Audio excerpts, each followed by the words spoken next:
अरे अब ये कैसे होगा? पापा ये देखो मेरे सारे दोस्त आज ही यहाँ पर घूमने गए हैं, मुझे भी यहीं पर घूमने जाना बेटा है। अभी मैं कहीं नहीं जा सकता, अभी मैं बहुत बिजी हूँ। पापा आप हर बार ऐसे ही मना कर देते हो। चल ठीक है, मैं तुझे घुमाने ले जाऊंगा, लेकिन तुझे उससे पहले मेरा एक काम करना होगा। इस गुब्बारे का पानी पीना, इस गुब्बारे को फोड़ो, इस बाल्टी में निकाल कर दिखा। ठीक है पापा अभी निकालता हूँ।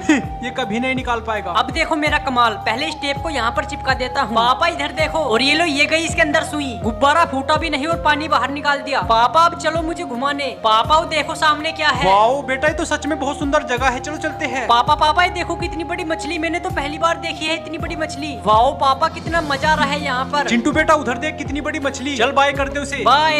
अरे पापा इधर ही अजीब सा क्या है। चिंटू बेटा आज तू नहाकर नहीं आया है ना, इसलिए तुझे निला रहे हैं। पापा इन लोगों ने वीडियो को लाइक और कमेंट में नाइस तो लिखा ही नहीं। बेटा ये लोग बिना बोले ही सब कर देते हैं।